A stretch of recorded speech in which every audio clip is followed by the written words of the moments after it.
ജില്ലയിലെ ഒരു കുടുംബത്തിലെ ക്ഷീര കർഷകൻ്റെ ആത്മഹത്യ നിങ്ങൾ റിപ്പോർട്ട് ചെയ്യേണ്ടി വരും.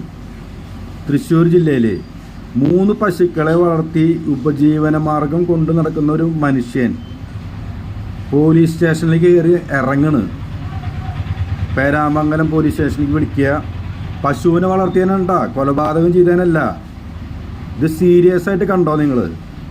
3 പശുവിനെ വളർത്തിയതിന് തൊട്ടടുത്ത വീട്ടുകാർ കേസ് കൊടുത്തേക്കുക. 3-4 കൊല്ലമായിട്ട് അവർ കേസിനെ അങ്ങോട്ടും ഇങ്ങോട്ടും കയറി ഇറങ്ങി നടക്കുക.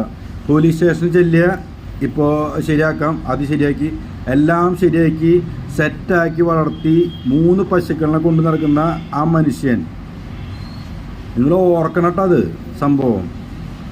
ഇപ്പോൾ ഒരു വക്കീൽ നോട്ടീസ് വന്നേക്കണം വീട്ടിലേക്ക്.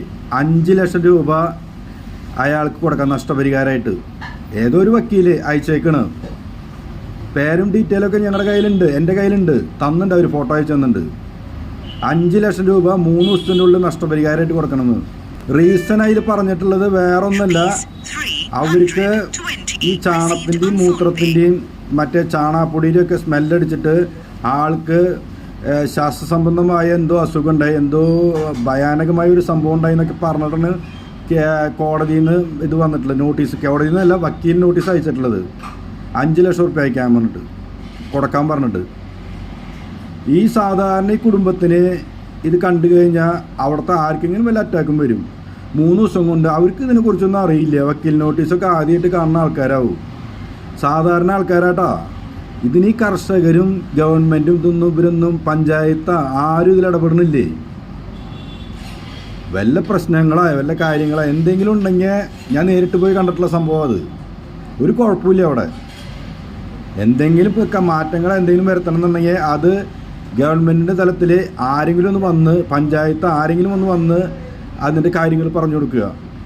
അല്ലാണ്ട് ചാണത്തിൻ്റെയും മൂത്രത്തിൻ്റെയും പിന്നെ ചാണകപ്പൊടിയുടെയും സ്മെല്ലടിച്ചിട്ട് ഭയങ്കരമായ ഒരു അസുഖം വന്നു എന്നൊക്കെ പറഞ്ഞു കഴിഞ്ഞാൽ നമ്മുടെ നാടാണ്, കേരളം കേട്ടാ. 3 പശുവിനെ വളർത്തിയതിനുണ്ടാ പറയണേ. 3 പശു ഇവരെ വീടിൻ്റെ അടുത്തൊന്നല്ല, ഒരു 100 മീറ്റർ അകലെയാണ് പശു തൊഴുത്തും കാര്യങ്ങളൊക്കെ നിൽക്കുന്നത്. പശു വേണ്ട നമ്മുടെ വീട്ടിലേ. ഓരോ വീട്ടിലും പണ്ട് പശുവുള്ള കാരണം ജീവിച്ചു പോയിരുന്നൊരു കാലഘട്ടം ഉണ്ടായിരുന്നു. പണ്ട് നമ്മുടെ വീടിൻ്റെ മുമ്പിൽ ചാണകം തേച്ചേർന്നേ. ഇപ്പോൾ കോൺക്രീറ്റും കാര്യങ്ങളൊക്കെ വന്നു. നമ്മൾ മലയാളികളാട്ടാ, അത് ഓർത്തോളോ. ഒപ്പം നിന്ന് അയാളെ സപ്പോർട്ട് ചെയ്തില്ലെങ്കിൽ എന്തെങ്കിലും ചെയ്ത് കഴിഞ്ഞാൽ 5 ലക്ഷം റുപ്യ 3 ദിവസത്തിനുള്ള അടയ്ക്കാനാണ് പറഞ്ഞാണ് വക്കീൽ നോട്ടീസ് അയച്ചിട്ടുള്ളത്. ഒന്നല്ലെങ്കിൽ വക്കീലിൽ നിന്ന് ആലോചിച്ചോടെ ഇങ്ങനെ അയക്കുമ്പോൾ ഈ സാധാരണ ആൾക്കാർക്ക്